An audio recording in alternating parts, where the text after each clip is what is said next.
بچپن بھی کیا خوبصورت زمانہ ہوتا ہے زندگی کا، کوئی بھی شے ہاتھ میں آ جائے تو اسے دیکھتے رہو۔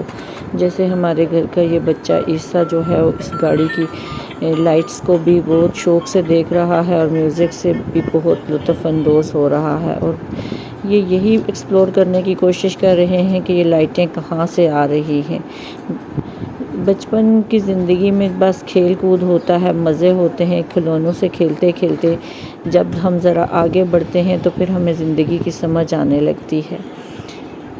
جیسے عیسیٰ بھی دیکھ رہے ہیں جی، یہ اس کے ساتھ ساتھ ہو رہی ہے گھر میں کھانے کی تیاری، اور کھانے کی تیاری کے سلسلے میں اتنا جو ہے وہ سوچنا پڑتا ہے کہ آج کیا پکایا جائے، جبکہ مہنگائی بھی بہت زیادہ ہو چکی ہے۔ جب بھی ہم بازار جاتے ہیں تو ہمارے پرس میں، ہمارے ہاتھ میں یا ہمارے والیٹ میں جو بھی یا جیب میں جو بھی پیسے ہوتے ہیں وہ خرچ ہو جاتے ہیں صرف آلو پیاز ٹماٹر مٹر گوشت خریدنے میں۔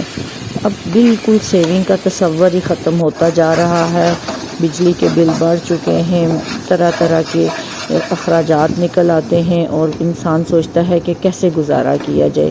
اس تمام کا ایک حال تو یہ ہے کہ گھر کا بجٹ ترتیب دے لیا جائے، اور چھٹیاں ہیں تو بچوں کی بہت سی خواہشات ہوتی ہیں، تو کچھ اس طرح کی چیزیں بنائی جائیں کہ جو کم بجٹ میں اچھی بھی بنے اور بچے بھی کھا لیں، اور سارے گھر والے چھٹیوں سے لطف اندوز بھی ہوں۔ اس کے ساتھ ساتھ جو ہے وہ ایک ٹپ یہ بھی ہے کہ آپ ایسا کریں کہ آپ گھر میں جو پہلے سے موجود چیزیں ہیں ان کو استعمال کریں۔ ہم کرتے کیا ہیں کہ ہم نے بہت سی چیزیں درازوں میں بکسوں میں بھری ہوئی ہیں، بستر ہو گئے، ہمارے کپڑے ہیں، ہمارے جوتے ہیں، اور کراکری ہے، اور ہم اور نئی خریدتے چلے جاتے ہیں، اور ہم یہ کہتے ہیں کہ نہیں وہ تو پھر ہم جب کوئی وقت آئے گا تو استعمال کریں گے۔ تو چیزیں اتنی دیر پا بھی نہیں ہیں آپ کے انہیں بہت وقتوں کے لیے رکھ چھوڑا جائے، تو چیزوں کو ساتھ ساتھ استعمال کرتے رہنا چاہیے، پھر نئی خریدیں۔ اس طرح جو ہے وہ تھوڑا بوجھ بھی کم ہو جاتا ہے۔ نئی چیز کو نکال لینا چاہیے، پھر اس کو استعمال کریں، پھر جب آپ کے پاس بجٹ ہو تو آپ اس طرح کی کوئی اور چیز خرید لیں۔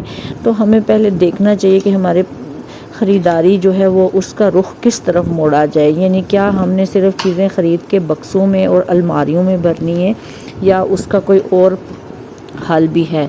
تو پہلے وہ استعمال کریں، اس کا حل یہ ہے، اور پھر نئی خریدیں، کیونکہ اب مہنگائی کے زمانے میں بجٹ کو ترتیب دینا بہت ضروری ہے۔ ضروری اشیاء پہلے خریدیں، پھر ایسی اشیاء خریدیں جو کہ کم ضروری ہیں، اور پھر اس سے کم ضروری، ٹھیک ہے۔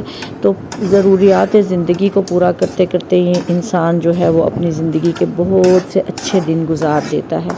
تو ضرورت اس بات کی ہے کہ زندگی کا لطف بھی اٹھایا جائے، زندگی سے جو ہے وہ تمام پریشانیاں نکال دیں، اور جو ہے بجٹ کے ساتھ چلیں، اور پھر جو ہے وہ آپ دیکھیں کہ زندگی کتنی حسین ہے، اور اپنے اخراجات کو بالکل اسی طرح کم کر دیں جس طرح کہ یہ ابھی میں نے جو ہے وہ ہانڈی بنانے کے بعد جو ہے اس میں پانی ڈالنے کے بعد جو ہے وہ چولہے کے فلیم کو کم کیا ہے، بالکل اسی طرح اپنی زندگی سے غیر ضروری اشیاء والے اخراجات جو ہیں وہ نکال دیں۔ تو بجٹ کے لیے بچوں کو بھی سمجھانا چاہیے کہ اب مہنگائی بہت ہو چکی ہے، آپ بہت زیادہ جو ہے وہ باہر کی بنی ہوئی اشیاء نہ کھائیں، گھر کی بنی ہوئی اشیاء کھائیں۔ تو بجٹ کو ترتیب دیتے وقت ویسے تو بہت سی باتوں کا خیال رکھا جاتا ہے، لیکن یہ کچھ اہم ٹپس ہیں۔ اللہ حافظ۔